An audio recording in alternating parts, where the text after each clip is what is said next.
It's like sand. Dry sand is an absolute nightmare to try and build a sandcastle, but as soon as you go into the wet sand, absolute perfect. So let's begin the first layer. So this will be your first layer. It will be your lowest point of your terrarium, vivarium, anything you are building. And now we lightly compress just until we can feel it all sort of lock in. You will feel it all lock and it will no longer sort of budge. And bear with me and I will prove what I mean. So once we do this, I'm just going to lock this in with the corners.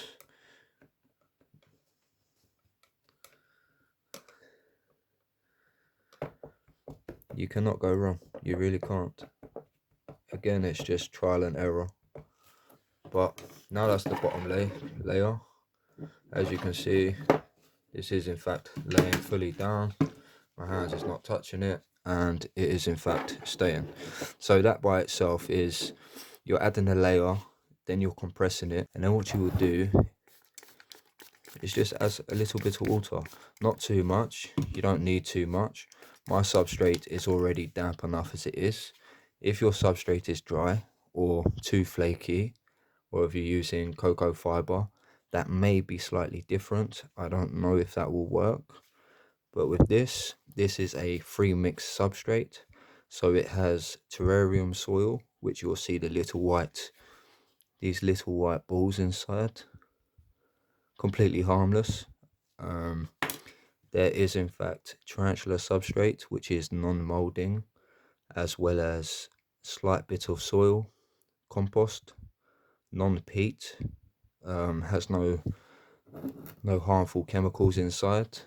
And what that does is it gives me the perfect substrate for molding. Anyway, let's get to it. So as you can see, there we have our first layer.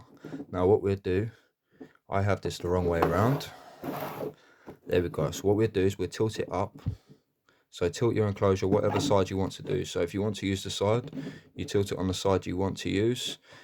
Same as the back, I want to build it up from the back. So what we'll do, you will just chuck it. So as you can see, it's a bit of an eyesore, but you chuck it at the back, so it makes a diagonal slant towards the surface that you want to use. This is the same concept if you want to use the sides. I will show you. As you can see, you angle it and then you compress it into the corner. So you're not flattening it, you're curving it sort of thing. So I will show you. Add some more.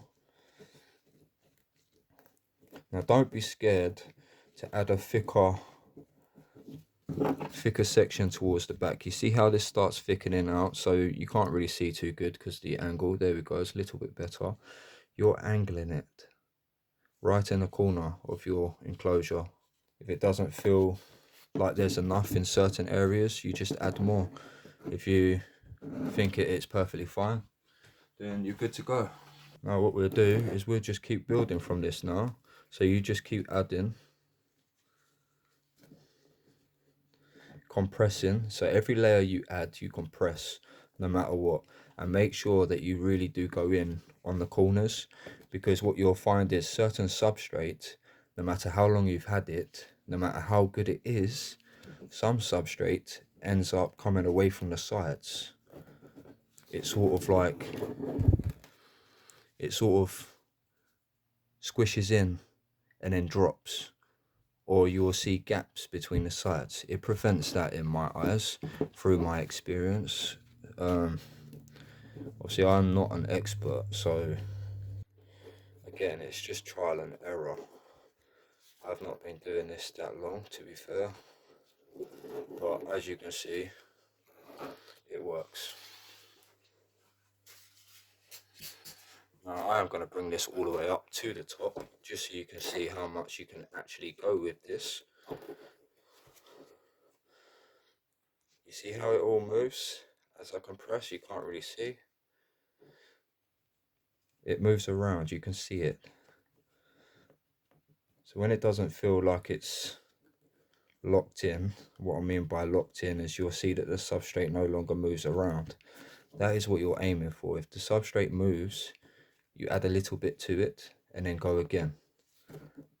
And again, if your substrate is too dry, this will not work and it will crumble.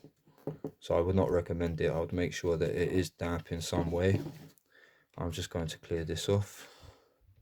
I don't normally go this high up, but I just wanted to show you that you really can go as high as you want and as far as you want. Now what I'm going to do again is give this a light spray.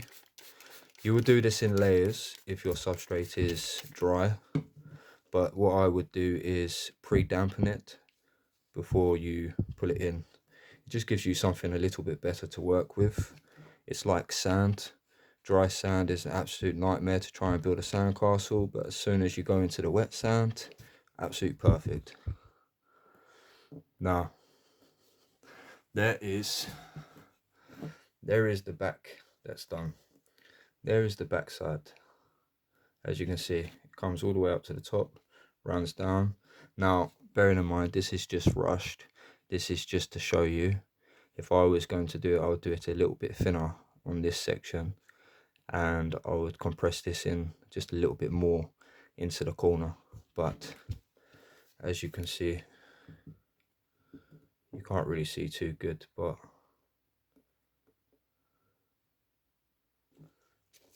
now I will do a side. So we'll do a side and a back.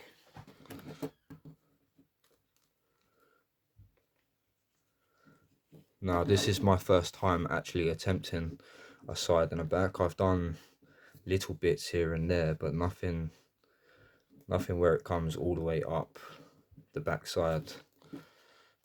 Because I'm doing two sides, I need to be careful that I don't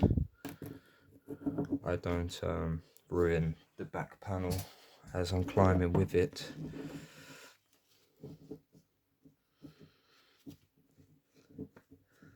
Like I say, I'm no expert in this. I'm learning as I go, and when I mean that these do stay like it, because when you have tarantulas, they need humidity, so you're constantly spraying, and what you want to do is just keep this as it is, lightly moist, and it will stay there for as long as you want it to. I've never had any collapses, I've never had any come down, but there you go. There is one side and the back, completely all the way. I'll put that flat. I'm leaving it. As I said, you just give it a nice little spray. Make sure that it's locked in. Make sure there's no movement from it. If there is, compact it a little bit more, alter it, and just compact as you go. But that is how I do my backs, my sides, or any others. Now, again, this is not perfect. This was just a quick glimpse on how I do it. As you can see, if I was to do it right at the top, this would be closed, so I would put substrate here, and I would put substrate here, and then I would lightly mist and recompact. So you're literally just compacting as you go. Now, the more height you go, I would give it more of an angle, so I would have come down here realistically a little bit more, and then same as with this side. This would be a little bit of a thinner layer, and then here there would be more substrate. So you just add along the sections. I will just show you quickly. So you just pop in your substrate like that, as so, and then you are essentially pushing it in as you go, and you're making it round. You're making it round as you go, as you can see. And then what this does, this section here prevents all this from falling. Now, as I said, it's not going to be always the case. There is going to be times where you can be working with it and it'll just keep crumbling, it'll keep falling down. Just keep persevering with it. it will change, it will give way, and it will stay. But there we have it. I hope this helps.